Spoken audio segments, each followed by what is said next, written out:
choir for the offertory. Good morning. My name is Charles Gray. Reverend Michelle suggested that I might offer a wider view of the concept liberation.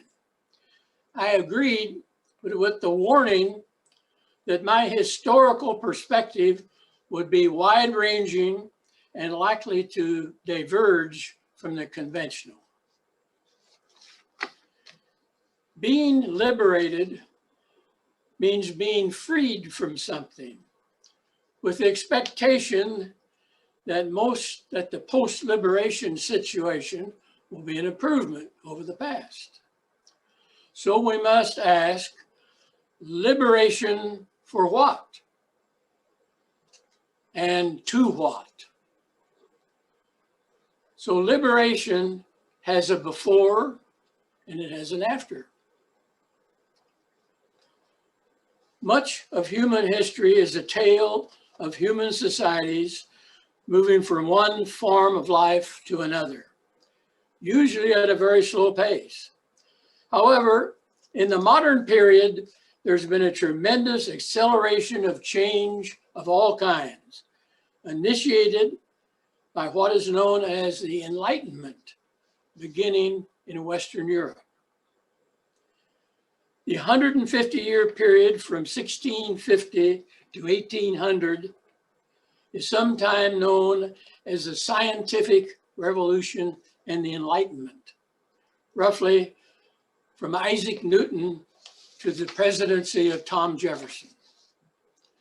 The Enlightenment sought liberation. Liberation from authoritarianism in all its forms, political, social, and religious authoritarianism.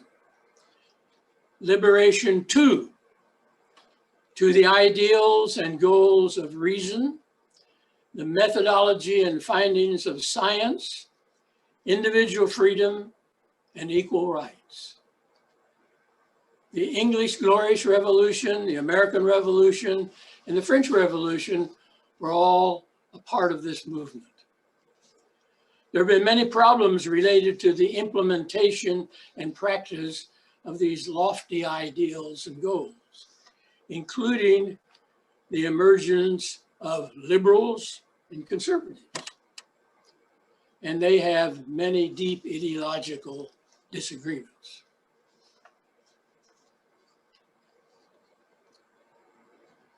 Two modes of thought I'd like to bring up as something to think about beyond the Enlightenment. Two modes of thought were noted by the ancient Greeks, and more recently they were employed by the writings of religious historian Karen Armstrong. I label these modes of thought the rational mode and the intuitive mode. The intuitive seeks to discover the eternal, the timeless, and the universals of human existence so people can have meaning in their lives.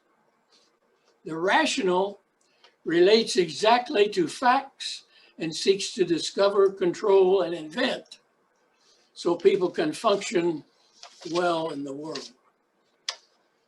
Throughout history, the intuitive and the rational seem to be in competition with each other to control human thought and human behavior, with the intuitive being dominant most of the time.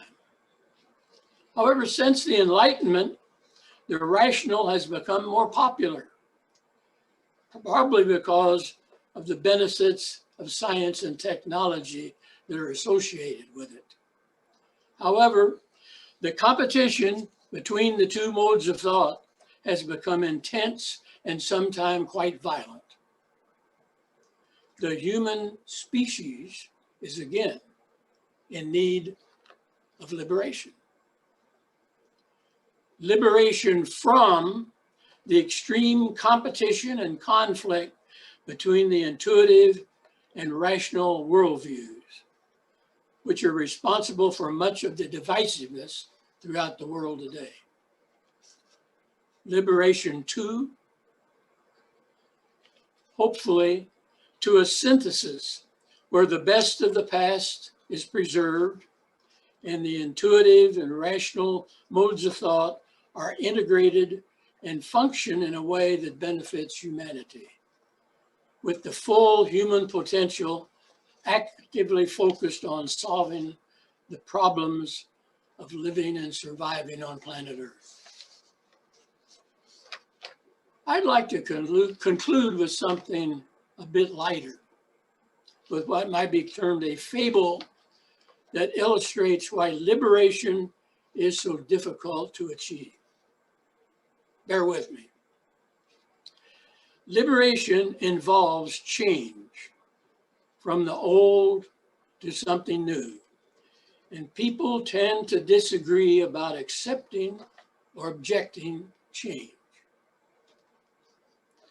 In supporting change, it is true that liberals sometimes throw out the baby with the bathwater. But it is equally true that conservatives sometimes continue to bathe in the dirty bathwater. And of course, moderates seem to be willing to bathe with anyone. Reactionaries will fill the tub with very old dirty water, while radicals discard the tub altogether and go shower under a fire plug. And so be it, such is life. Thank you.